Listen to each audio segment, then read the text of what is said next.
تعالوا نعمل مع بعض النهاردة الكريب الجميل ده. كريب تحفة، عجينته سهلة جدا ومكوناته كلها متوفرة عندنا، اقتصادي جدا. هنجيب كوبايتين من الدقيق، عليهم كوبايتين من المية، نقلب بالمضرب اليدوي عادي.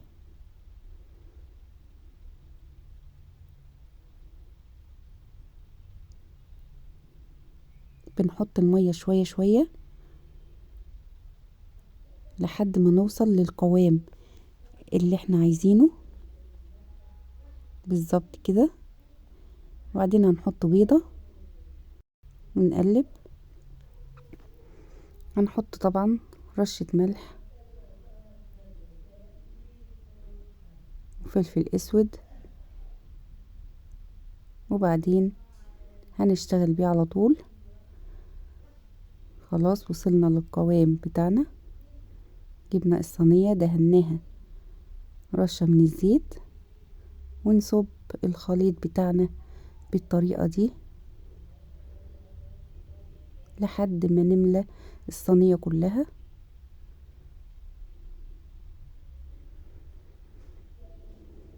وبعدين بيفصل كده زي ما انتم شايفين، بنقلبه على الناحية التانية.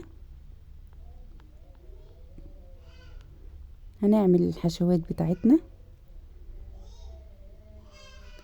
سوسيس، بانيه. خلصنا طبقات الكريب كلها، ما شاء الله طاري ازاي زي ما انتم شايفين. هنبدأ بقى نشتغل فيه.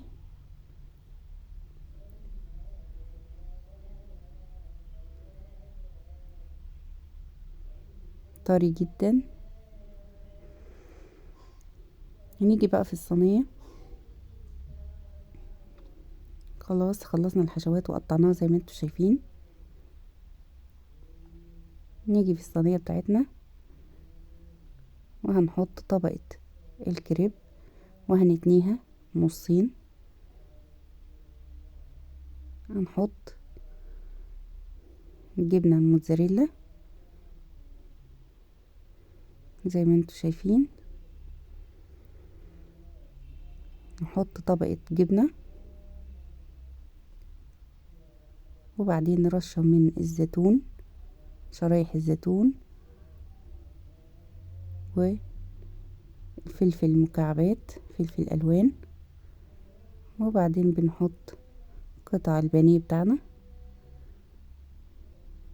على سوسيس، يعني ده كريب مشكل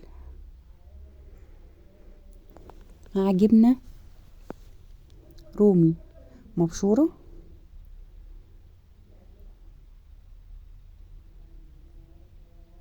ورشة من الجبنة الموتزاريلا تاني زي ما انتوا شايفين كده.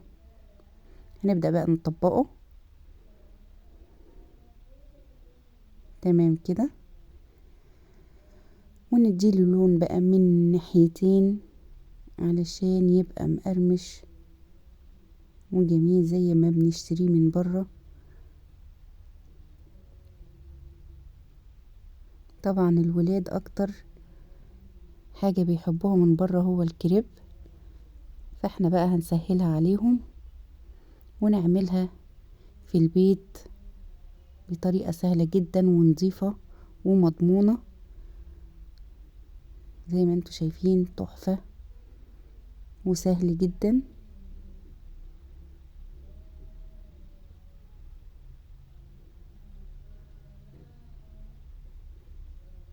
ومضمون احسن من بره ما شاء الله. هنعمل واحد تاني مع بعض. هنتني كده رشة من جبنة الموتزاريلا، شرايح الفلفل والفلفل الالوان والزيتون، وبعدين شرايح البانيه، ونحط الجبنة المشكلة بتاعتنا وخد لون من الناحيتين. وبألف هنا وشفا.